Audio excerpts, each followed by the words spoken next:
যে ব্যক্তি নিজেকে আল্লাহ ওয়ালা বানাইতে চায়, যে ব্যক্তি নিজেকে মুত্তাকি বানাইতে চায়, যে ব্যক্তি নিজেকে জান্নাতি বানাইতে চায়, যে ব্যক্তি আল্লাহর রাস্তার কোন আল্লাহ ওয়ালা সান্নিধ্যে মুরিদ হয়, সালেক হয়, তাজকিয়া আত্মশুদ্ধি করতে চায়, নিজের জীবন বাহির করতে চায়, সব সুন্দরভাবে যেন তার মধ্যে আসে এবং পুরা ইসলাম মানা।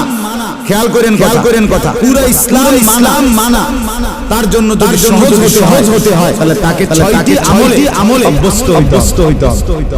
কয়টি আমলে? আবার বলেন কয়টি আমলে? এই 6টি আমলে যদি কেউ অভ্যস্ত হয় তো আল্লাহ তাআলা পুরা ইসলাম মানা, দ্বীন মানার মতো যোগ্যতা, হিম্মত, তৌফিক আল্লাহ দান করবেন।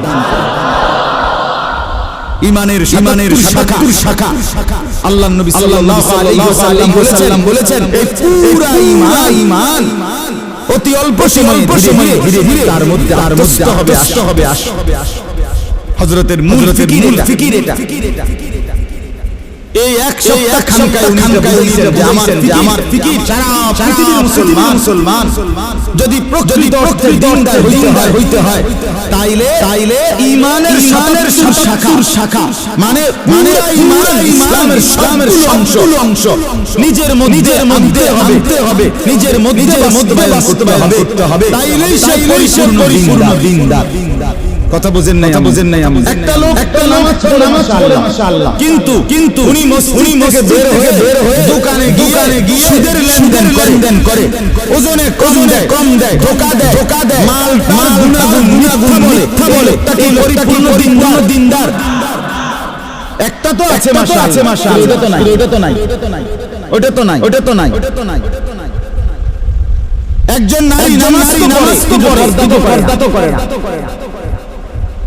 একজন পুরুষ ছেলে মেয়ের খাদ্য খাবারের করে, কিন্তু তাদের জন্য টেলিভিশন নাচ গান এটা দেখার জন্য ব্যবস্থা করে। একদিকে দিনদার একটা মানে আরো 10টা মানে না। এই লোকটা কি পরিপূর্ণ দিনদার হলো? এই হযরত বলেন ঈমানের ৭৭ শাখা, এই সব শাখায় সমানভাবে পারো মানে আমলে অভ্যস্ত হবে, তাকেই বলা হবে পরিপূর্ণ দিনদার। জান্নার জন্য জাহান্নামের মুখ। সাহাবায়ে কেরাম ইসলাম মানছে ছাড়ছে কয়টা? কথা কয় না। মানছে কয়টা? আউলিয়ায়ে কেরাম রাউলিয়া বলি, বুজুর্গ বলি, মাশায়েখ বলি, মানছে কয়টা? ছাড়ছে কয়টা?